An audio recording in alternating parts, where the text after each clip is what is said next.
네, 안녕하십니까. YJ금융의 정석 여전히 실전편이고요. 계속 인프라 지금 하고 있습니다. 인프라 투자 케이스 스터디 세 번째 시간. 두 번째 시간은 미국 전력거래시장 얼콧에 이어서 세 번째 시장으로 미국 전력거래시장 중에 뉴욕주에 있는 NYISO, 나이소라고 있나요? 여기 이쪽이죠, 이쪽. 뉴욕주에 있는 NYISO 부분을 할 예정입니다. 저번 시간에 여기 얼콧 텍사스주를 했었고요. 네. 전력거래소 홈페이지에서 이 자료도 역시 받았고요. 사실은 옛날에는 저 이런 자료가 있는지 몰라서 예를 들어 미국 나이소면은 미국 나이소 홈페이지에 들어가 찾고 PJM은 PJM에서 찾고 이랬었는데, 물론 거기도 여전히 자료가 많지만 그래도 전 한국 사람이다 보니 이렇게 한국 자료가 있으니까 되게 한글로 되어 있는 자료가 있으니까 되게 고맙더라고요. 일단 한국 전력거래소에게 감사 인사를 드리면서 그래서 지금 2017년 해외 전력 산업 동향이라는 약간 3, 4년 전이긴 하지만 이 미국 나이소 자료를 기본적으로 가지고 만들었습니다. 네. 그렇죠. 이거는 그냥 인프라 분류, 옛날에 제가 인프라 총괄 강의할 때 썼던 이런 경제적 인프라 자산에 세 가지가 있고, 사회적 인프라 PPP 중 AP 쪽 애들이 있는데 이거는 어쨌거나 전력거래 시장 경쟁 자산 중에 있는 전력거래소다라는 그냥 얘기를 하고 싶었던 거고요. 네, 미국의 전력 거래 시장은 이런 식으로 되어 있습니다. 사실 보시면은 트레디셔널 레귤레이티드 모델, 전통적인 규제 지역이란 거는, 그러니까 지금 전력 거래 시장은 어떻게 보면 자유 경쟁 시장이자 수요 공급에 의한 경쟁 시장이잖아요. 그러니까 경쟁 시장이 없는 곳도 있어요. 이렇게 하얀 부분은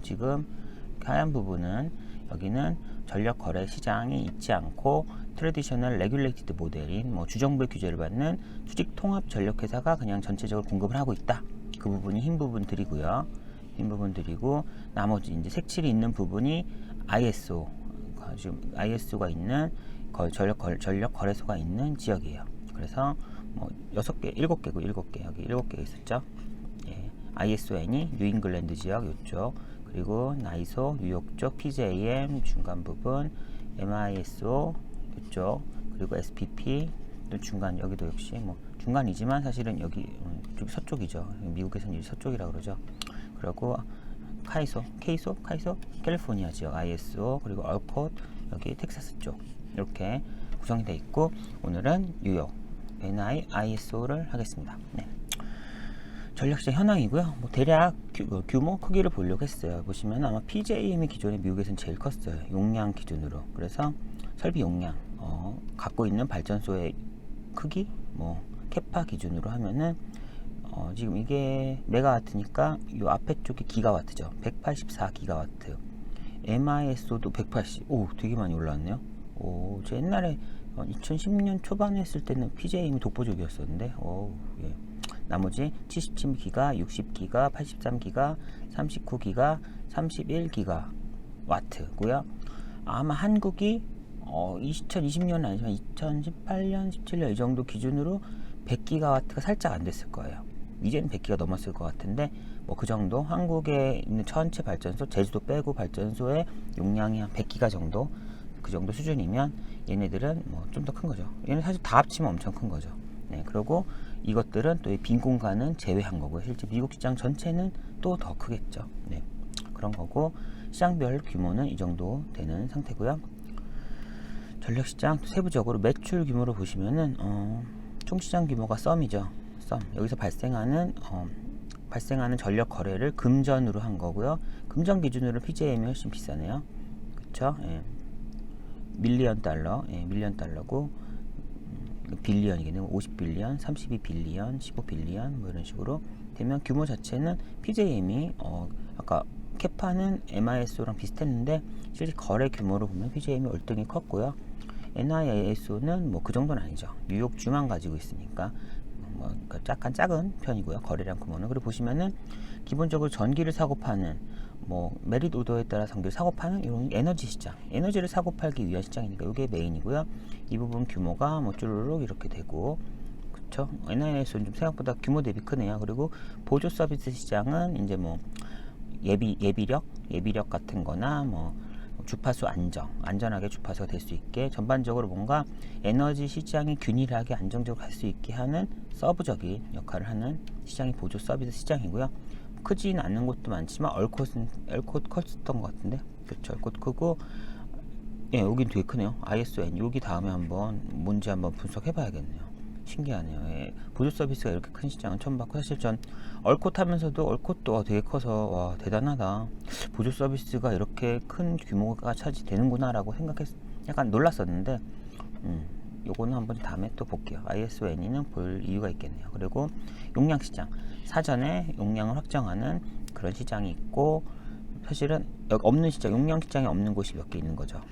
없는 시장이 있어요. 그래서 얼콧 할 때 용량 시장이 없어서 그냥 보조력, 예비력 시장 같은 개념으로 그냥 약간 실시간 시장, 하루 전 시장에서 이런 거 메꿔 간다 이런 얘기를 했고, 용량 시장이 없는 곳이 있어요. 미국은. 그래서 있는 곳은 PJM이랑 MISO, NISO, ISONE 이 부분이 용량 시장 있는 거고요. 그리고 기타 혼잡 비용 주르륵 있는 거고, 혼잡 비용은 대부분 있죠. 얼콧은 이렇게 혼잡 비용으로 있진 않네요. 네.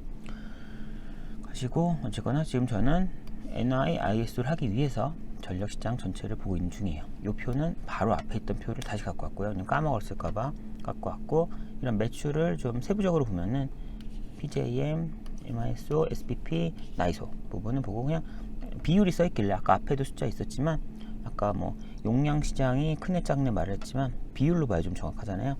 PJM의 경우는 에너지 시장이 61%, 용량 시장이 15%, 기타 시장은 썸을 하면 되겠죠. 이 정도 비율일 거고, NIIS 보면은 에너지 시장이 오히려 46.7%로 50% 미만이긴 하네요. 그리고 용량 시장이 30%. 용량 시장이 오히려 그 규모를 준비하는 용량 시장이 실제 에너지를 발생해서 돌려서 받는 이 시장보다 더 크진 않지만 요 와꾸가 큰, 캐파가 큰 그런 녀석이고요. 나머지는 그 보조 서비스 비용들 그런 거죠. 네. 요런 시장이다. 그러니까 시장이 다르다. 시장마다 역시 당연히 전력 거래니까 전력 시장인 에너지 시장이 당연히 주인공이긴 한데, 그 에너지 시장의 비중이 다르다. 각각 그 얘기를 하고 싶었던 거예요. 네. NIISO를 볼까요? 보시면은 얼컷에도 했지만 NISO, 그러니까 일단 전력 거래소 관련 최상위 규제 기관은 FERC예요. FERC, 연방 에너지 규제 위원회. 연방이란 개념이 페더럴, 그런 주 상위 개념이긴 한데요.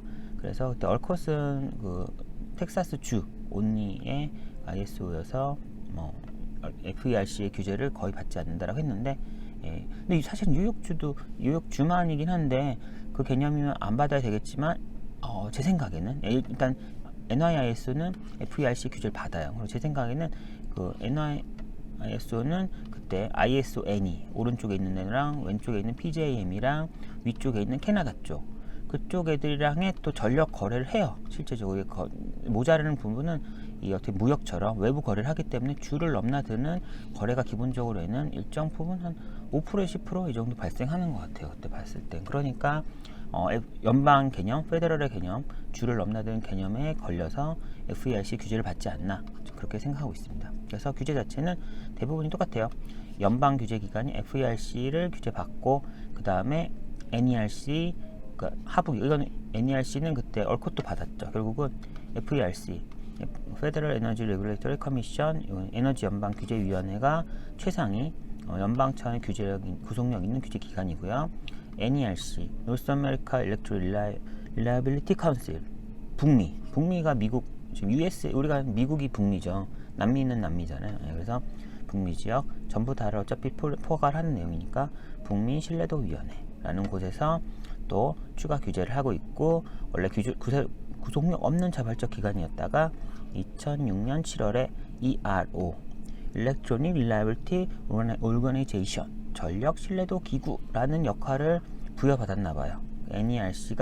NERC여서 규제기관이 아니라, NERC는 옛날부터 있었지만 ERO라는 역할을 받음으로써 이제 구속력 있는 기관으로 바뀐 거죠. 그래서 하게 돼요. ERO는 무엇일까요? 신뢰도 기준, 표준 설정, 이건 세행이 아니죠. 동계 하계 및 향후 10년간 전력 수요 예측, 이건 중요한 거네요. 당연히 수요 예측해야 되고, 자원의 적정성, 전반적으로 전력 공급에 대한 안정성, 신뢰도에 대한 얘기를 하는 거고요. 그렇다면은 100%가 아니라 120% 준비해야 된다. 이런 개념부터 안정성, 그 미래 예측해서 설비에 대해서 얼마를 미리 준비할지, 이런 전반적인 롱텀 계획에 대한 부분을 맡고 있는 것 같아요. 네, 그렇고요.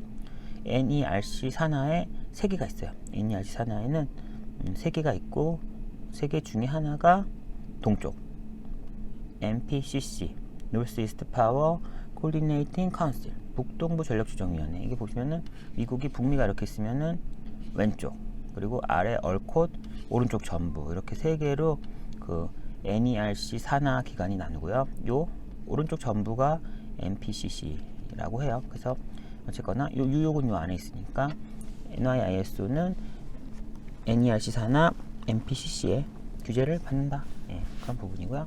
그러면서 자칫 이건 약간 그런 북미 전체적인 내용이고, 뉴욕주에 대한 규제도 받으니까 뉴욕주의 규제는 NISRC, 뉴욕주, 그러니까 주 기준에, 주가 사실 어떻게 보면 하나의 나라 하나 마찬가지잖아요. 주 레벨에서의 신뢰도위원회의 규제를 받고, 그리고 뉴욕주 공공서비스위원회라는 녀석한테 주 레벨에서, 여긴 왼쪽은 좀 광역 레벨이고 왼쪽은 주 레벨에서의 규제를 NIISO는 받고 있다는 거고요. 사실 이게 중요하진 않겠죠. 근데 이제 일단 시작하려면 이런 부분 탑다운으로 이런 거 좀 설명해 드려 설명을 했어요. 그래서 이제 NIISO로 들어올게요. 들어오면은 전력시장 주요 참여자가 누굴까요? 주요 참여자는 송전 사업자, 로컬 디스트리뷰션 컴퍼니. 이게 지역 배분 컴퍼니가 뭘까요? 그럼 전기를 소매시장, 저희 쓰는 사람들한테 실제 연결해서 파는, 그게 이제 로컬 디스트리뷰션 컴퍼니로 보여요. 그리고 발전 사업자, 부하 공급 사업자, 뭐 이런 발전은 안 되죠. 그럼 뭔 내용인지 볼까요? 송전 사업자는 뭘까요? 송전 사업자는 전력을 송전하는 그러니까 중간 네트워크 역할인 거죠. 발전이 아니죠. 발전해서 송전해야 되는 거잖아요. 발전은 따로 있고 송전 네트워크를 가지고 있는 녀석들이에요. 이거는 뭐 세세한 내용이 아니라 송전망이니까 기업 이름만 써놨대요. 남의 일처럼 이제 말했네요. 써놨어요. 네. 이런 회사들이 있어요. 그래서 이런 게 있구나. 나중에 근데 입사하려나요? 네. 입사하면 뭐 인프라 회사니까 막 곧장 망하진 않겠구나. 좋은 데일 수도 있겠다 생각할 수도 있고, 그런 회사들이 있다는 부분. 그러니까 그게 중요한 건 아니겠죠. 사실은 그렇고, 발전 사업자도 있어요. 발전 사업자는 용어가 이렇게 있네요. 공익전기사업자라는 유틸리티 회사랑 독립발전사에서 IPP, 인디펜던트 파워 프로듀서 있고요. 이 말은 읽어보면은 약간 미리 읽어봤죠. 읽어보니까 기존의 그런 레귤레이티드 시장, 그냥 그 전력 거래 시장 있기 전에 총괄로 갖고 있는 녀석들을 유틸리티 회사라고 보통 하는 것 같아요. 뭐 그런 애들이 결국은 이제 전력 거래 시장이 생기면서 뭐 업무가 분할되고 매각되고 해서 다시 어쨌거나 발전만 하는 걸 남았는데, 어쨌거나 그렇게 시작했던 유틸리티 사업자들을 공익전기 사업자라고 하고, 뭐 사용 목적이 아마 공익적인 목적, 공공적인 사용처를 말하는데, 결론은 옛날엔 얘네가 거의 100%였지만 이제는 일반 발전 사업자가 쭉쭉 늘어서 경쟁 시장이다 보니까 결론은 1955년에 85.8%나 됐던 공익전기 사업자가 2015년에 27.3%다. 결국은 이제 우리가 말하는 발전 사업자는 지금은 IPP를 말하는 거죠. 사실은 발전 사업자라고 했을 때 생각하는 이미지는 이쪽으로 보면 될 것 같아요. 네. 부하 공급 사업자, 부하는 뭘까요? 로드 서비스 서빙 엔티티스, 로드. 부하 공급 사업자는 뭐 하는지 볼까요? 세 개의 설명이. 발전 사업자 쌍방 계약에 의해 사전에 약정된 전력량 가격과 시간을 정하여 조달, 이렇게 하는 게 45%. 이게 부하 공급 사업자가 제가 알기로는 약간 도매, 전기가 발전을 하잖아요. 막 발전을 하고 당연히 선의 연결은 이제 송전이지만, 그래서 뭐 누군가가 사야죠. 전기를 사는데 사고 나서 다시 이게 이제 디스트리뷰션 컴퍼니, 개별 조그만 회사한테 가서 이게 이제 사람들한테 공급하는, 결국은 전기를 일단 생산하고 사는 사는 역할, 바이어, 이쪽이 부하 공급 사업자로 보여요. 그래서 얘네들은 전기를 어떻게 사냐? 실제로는 발전소랑 전력 거래소를 통하지 않고 1대1 계약으로, 쌍방 계약으로 한 45%를 조달한대요. 뉴욕은. 그리고 이제 하루 전 시장, 실제 하루 전날 내일 수요를 예측하고 내일 들어올 발전소의 리스트를 보면서 내일 살 양을 정하는 하루 전 시장을 통해서 한 51%를 구매하고, 남은 거는 하루 전날 예측해도 하루 지났을 때 예상한 거랑 날씨가 다를 수도 있고, 사람들이 더 많이 쓸 수도 있고 덜 쓸 수도 있고, 뭐 송전망이 갑자기 좀 안 될 수도 있어서 급하게 딴 걸 쓸 수도 있고, 그런 하루 만에 발생하는 추가적인 실시간 리스크, 실시간 이슈들을 반영해서 실시간 전력 시장에서 구매를 하는 게 또 5% 미만 해서 이런 식으로 크게 세 가지 방향으로 도매업자, 전기 도매업자라고 하면 좀 약간은 좀 전력이랑 안 맞는 것 같은데 제가 그 분들은 이렇게 전기를 구매하고 있다고 합니다. 네. 그 다음 뉴욕주의 도매 전력 시장을 뉴욕 전력 시장 개요고요. 뉴욕주 NIIS는 도매 전력 시장을 운영하고 도매 전력 가격은 아래 항목이죠. 도매 전력이니까 결국 소매가 아니죠. 도매 와장창 묶음으로 사는 거니까 아까 로드 저기 뭐냐 아까 부하 공급 사업자 LSE 로드 서빙 엔티티를 말하겠죠. 사는 가격은 얼마일까요? 당연히 전력 생산 비용과 수송 비용. 당연히 전기를 살 거니까 전기 생산한 것과 수송 비용, 그러니까 그 송전망 이용하는 그런 뭐 캐펙스 비용일 수도 있고 실제 사용 비용일 수도 있고 운용 비용 한 전반적으로 실제 발생 비용 받아야 될 거 아니에요. 거의 실시간 발생된 비용이죠. Locational Based Marginal Price. 이 부분은 지역마다 송전에 대한 가격이 또 달라지니까 로케이션이라는 그런 L이 붙은 거예요. 그래서 전력 생산 관련된 뭐 연료비부터 포함해서 전기를 가져오는 최종 실시간 발전 비용이 당연히 가격이 들어가야 되죠. 하지만 이게 달까요? 이게 아니죠. 그러니까 지금 송전 운영 유지비 어떻게 보면은 송전망에 대한 그 유지, 캐펙스 관련 뭐 비용, 송전망이 있어야 이 전기 거래가 이루어지니까 그런 어떻게 보면 고정비 이 위 1번은 약간 변동비적인 역할인 거고요. 밑에 쪽은 뭐 변동비도 있겠지만 약간 고정비, 기타 등등 같은 깔고 가야 되는 비용들인 것 같아요. 그래서 유지인가 예비력, 리저브, 버퍼가 있어야 되겠죠. 갑자기 지금 뭐 내일 오늘 뭐 100을 돌릴 줄 알고 예상이 났는데 갑자기 뭐 폭설이 올 수도 있고 120이 돌려될 수 있을 때 뒤에 20 정도는 최소한 돌릴 수도 있는 마음의 준비 그러니까 스타트할 수 있는 상태로는 가 있었어야 갑자기 돌리라고 할 때 돌릴 수 있는 거지. 다 퇴근하고 집에 가버렸으면 못 돌릴 거 아니에요. 그러니까 예비력 돌릴 수도 있는 그런 부분, 이게 보조 서비스 시장에서 있는 부분이죠. 이런 예비력도 필요한 거고요. 주파수 조정 비용, 이게 60Hz 왜 60인지 모르겠어요. 저 이 전문가 아니니까 60Hz가 헤르츠를 맞추려고 계속 하더라고요. 얼컷도 보니까. 그래서 뭐 60Hz보다 헤르츠가 올라가면 뭔가 주파수 조정으로 해서 낮추려고 하고, 낮추는 뭐 그런 행위를 하고, 주파수가 내려갔으면 올리는 행위를 하면서 레귤레이션 업 다운 이런 개념이라는 말을 쓰던데, 그러면서 또 그런 발전소들이 비용을 받아요. 예. 그런 주파수 조정을 하고요. NIIS도 운영해야겠죠. 운영해야죠. 얘네 뭐 월급 줘야죠. 운영해야 되고, 그런 뭐 기타 업리프트 요금도 있고, 전압도 유지한대요. 뭐 전반적으로 물론 저희가 사실은 뭐 딜을 하고 하면은 메인은 얘죠.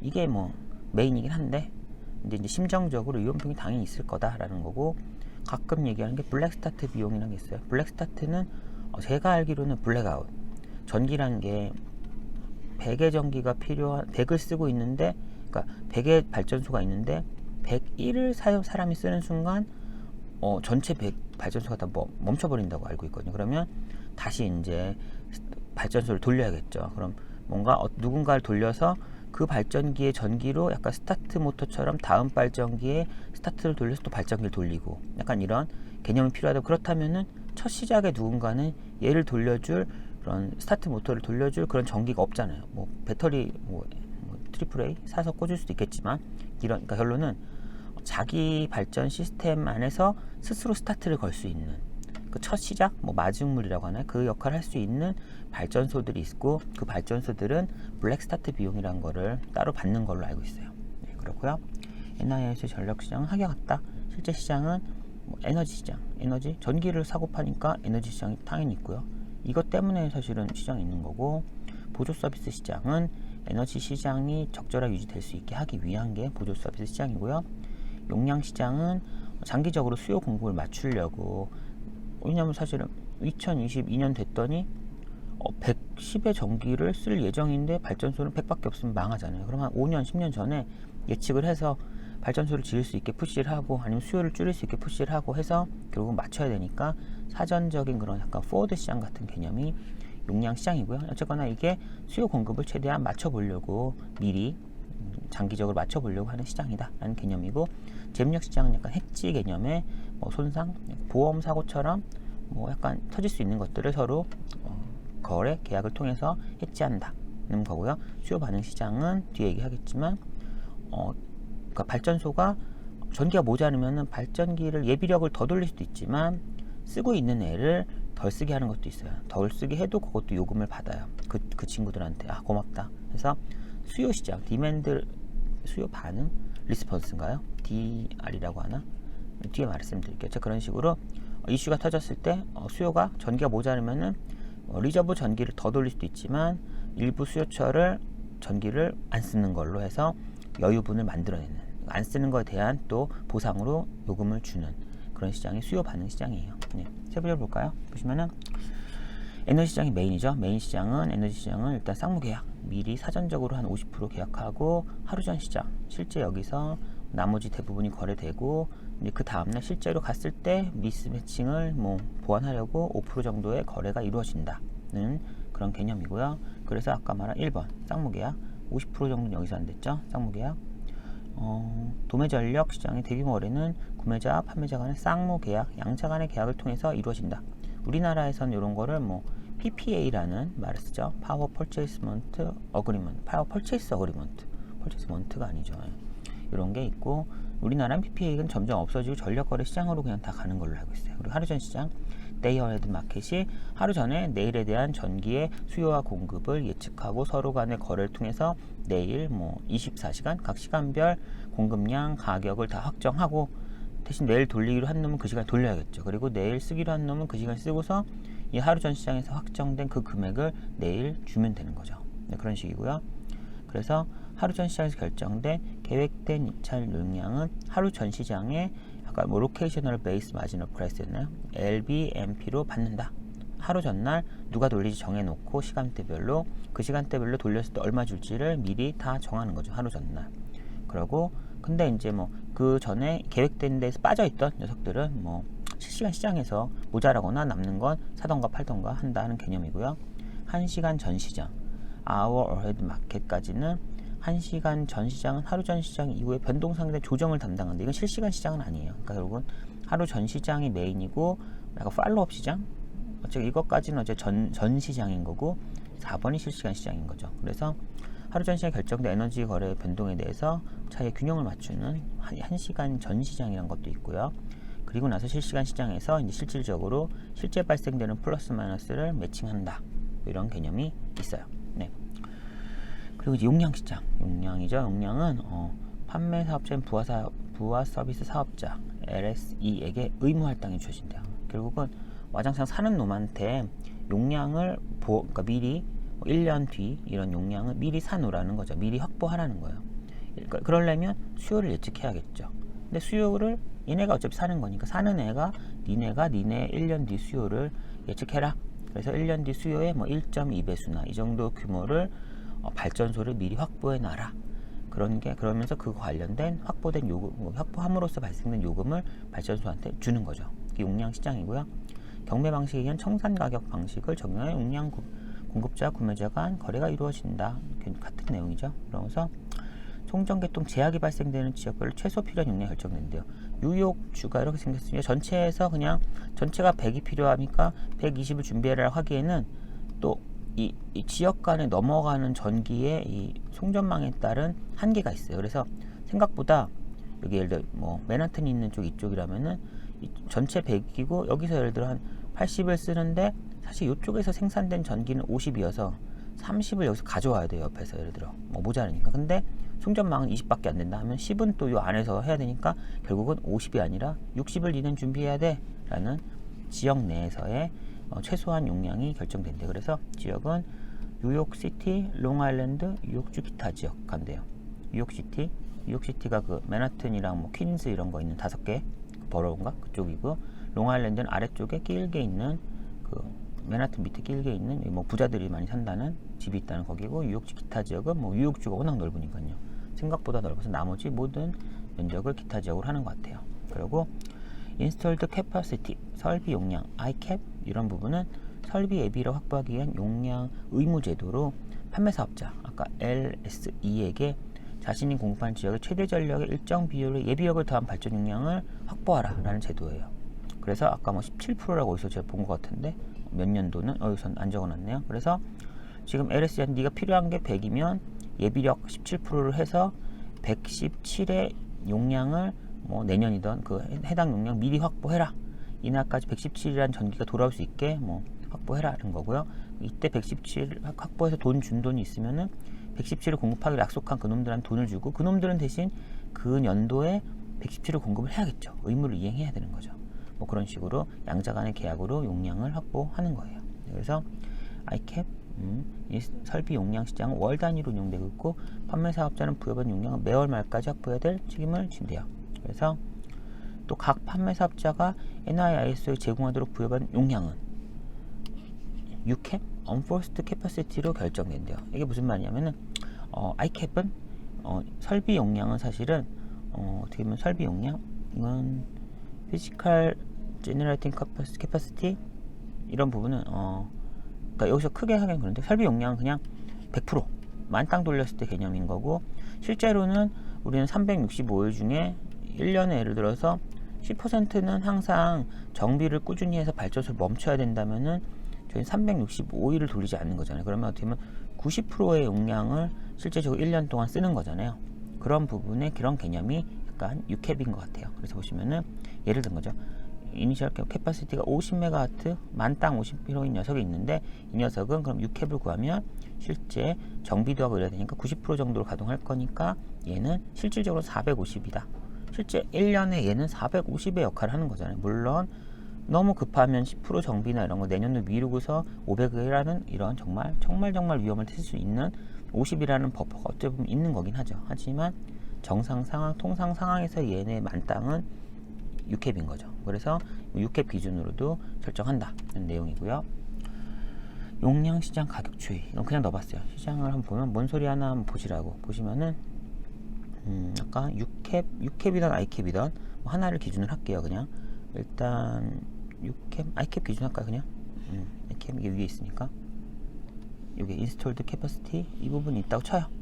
이걸 다 뭐 필요한 건 아니지만 그리고 이 그래프가 이제 실제적으로 킵하면 결국은 지금 예를 들어서 뭐 목표치가 있는데 목표치보다 아래에 있어요. 더 많이 모아야 되겠죠. 그러면 에너지 가격이 비싸다는 거고 뭐 넘치면 에너지 가격이 싸다. 그리고 많이 모자르다. 이거 대비 그러면 많이 비싸다. 그리고 뭐 이런 식으로 가격이 수요 공급에 따라서 결국은 뭐 좀 이게 완전 절대값은 아니지만 어쨌거나 상대적인 수요 공급의 파워에 따라서 전기 가격이 달라지는 거죠. 네, 그런 거고요. 그러니까 결국은 아까 앞에 거는 모자랄 땐 더 비싸게 받아야죠, 당연히. 그리고 보조 서비스 시장, 보조 서비스 시장이고 아까 우리 에너지 시장과 용량 시장 했고 보조 서비스 시장을 할게요. 보조 서비스 시장은 뭐 하는 건가요? 지금 전력 수급, 전력 계통의 안정성, 품질 향상 뭐 이런 전반적으로 시장을 유지하려는 녀석이 에너지 시장을 정상적으로 유지하기 위한 서포트 시장인 거죠. 그래서 운영 예비력, 주파수 응답, 전압 유지, 차체 기동 등이 있대요. 뭘까요? 운영 예비력이 리저브, 예기치 못한 발전기나 송전선이 고장일 때도 전력을 하려면은 뭔가 버퍼가 있어야 되는 거죠. 그래서 아까 17% 제가 말한 게 여기 있네요. Installed Reserve Margin. 보통 리저브 그러니까 예비력으로 한 17%의 마진을 더 준비해라 라는 2015년, 16년의 경우는 그랬다는 사례인 거고요. 주파수 응답. 왜 레귤레이션인지 모르겠지만 영어로는 레귤레이션 업, 레귤레이션 다운으로 하더라고. 주파수 올리는 요금이 레귤레이션 업이고 다운이래요. 그래서 개통 주파수를 60Hz로 유지하도록 시시각각 뽀로로 흔들리는 거를 올라가면 낮추고 내려가면 올리는 그런 식으로 해주는 주파수 응답에 대한 그런 비용을 받고 있고요. 전압 유지 서비스. 전압도 유지해야 되니까 안정성, 신뢰도 기준에서 전압이 벗어나지 않도록 하기 위해서 전압 유지 서비스도 하고 있고 자체 기동 서비스, 제가 말했던 블랙 스타트 서비스죠. 여기서 설명이 나오겠죠. 그러니까 개통에서 전력을 수전하지 않고 밖에서 전기를 받지 않고도 발전소 자체적으로 발전기를 기동하는 것을 말해요. 그러니까 다 멈추고 나서도 내가 스스로 다시 스타트를 걸 수 있는 거죠. 자체 기동 서비스. 그런 거는 이런 능력을 가진 발전기들에게는 ISO는 보상을 제공한대요. 네. 스스로 살아날 수 있으니까. 그리고 마지막인데요. 기타 등등. 재무적 시장. 이게 지금 재무적 시장이고 송전 혼잡 계약 제도 그리고 수요 응답 프로그램이 수요 반응 시장인 거죠. 그래서 재무적 시장은 이게 그 지역별로 얼컷에도 나왔지만 NISO가 있으면은 예를 들어 크게 3개의 지역이 있다고 치면은 실제적으로 뭐 사전에 우리 여기서 발생한 전기를 여기서 쓰기로 하루 전에 얘기했지만 넘어오다 보니까 이 송전망의 한계로 못 넘을 수도 있는 거죠. 송전 혼잡으로 못 넘을 수 있으면 여기 이 전기 못 쓰니까 근데 전기는 써야 되니까 근처에서 리저브든 뭐든 비싼 전기를 빼서 그럼 쓴 거 써야 되는 거죠. 이게 예기치 못하게 이런 일이 발생할 수 있으니까 양자 간의 계약을 통해서 보험처럼 이런 일정 비용을 내면서 이걸 좀 회피할 수 있게 하는. 하지만 또 그 상황이 안 발생하면 또 안 발생할 수도 있잖아요. 그 보험사랑 비슷한 거죠. 보험사도 사고가 터질 수도 있고 안 터질 수도 있지만 뭐 사고 터지면 보험금을 내주고 안 터지면 또 보험료만 받아서 이득을 내고 대신 한 명이 아니라 수천 명, 여러 명이라 하면은 확률적으로 그게 이제 좀 스무딩이 돼서 뭐 안정적인 마진이 나오는 거죠. 그런 개념으로 그런 개념과 유사하게 송전 혼잡 계약 제도라는 이런 재무적 시장을 유지하고 있고요. 수요 응답, 리스폰스, 디맨드 리스폰스, DR이죠, DR인데 사실 두 개라고 하는데 두 번째 거는 뭔가 스페셜 뭔데 사실은 정확히 모르겠어요. 스페셜 케이스 리소스 프로그램, 뭔가 조금 더 케이스가 더 스페셜한 케이스지 않을까 싶어요. 물론 그렇게 써 있으니까 그렇긴 한데 통상적인 긴급 상황에 대한 서비스를 디맨드 리스폰스 DR이라고 할 것 같고 조금은 더 낮은 확률 하지만 더 큰 뭐 그런 사고, 사건 이런 거에 대한 개념이 스페셜 케이스 리소스 프로그램이지 않을까 해서 제 생각에는 DR로 통상적인 상황을 막고 통상을 넘어서는 상황을 이제 두 번째 걸로 막아주는 그런 이렇게 보험처럼 실제적으로는 이 안쪽에서 항상 전기를 쓰다가 이슈가 터지면 DR까지 쓰고 정말 낮은 확률이지만 큰 이슈 터지면 여기 스페셜까지 가는 이런 개념으로 하는 것 같고요. 이런 개념인데 여기는 지금 전기를 더 준다는 게 아니라 안 쓴다는 거죠. 안 써서 돈을 받는 거예요.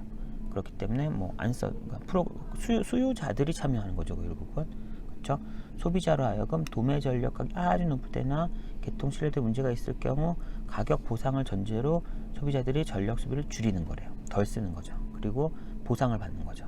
뭐 그런 개념이에요. 그래서 보시면은 2016년 프로그램은 이렇게 많이 참여했고 결국은 요만큼 1.3 기가와트나 마찬가지 1.3 기가와트. 아까 한국이 100기가 좀 됐다 그랬죠. 제가 뉴욕은 100이 아니니까 이거는 2016년 여름초 최대 수요의 3.9% 거의 4% 정도의 그런 수요 감축 효과, 결국은 4%의 공급 증가 효과를 발생한 거죠. 많이 참석을 했나 봐요. 돈을 많이 주나 보네요. 네, 이런 식으로 수요 반응 시장이라는 것도 있어요. 네. 오늘 뉴욕 부분은 이제 여기서 마무리할 거고요. 다음에 혹시 할 수 있으면 아까 ISON이 그 부분이 아까 좀 그러니까 기타 시장들이 좀 매출이 컸잖아요. 특이하니까 혹시 하게 되면은 그 녀석 하나 더 하도록 하고요. 할 수 없으면 여기서 아마 멈추는 식으로 하게 될 것 같습니다. 네, 오늘 수고 많으셨고요. 다음에 또 뵐 수 있으면 좋겠습니다. 네, 새해 복 많이 받으세요.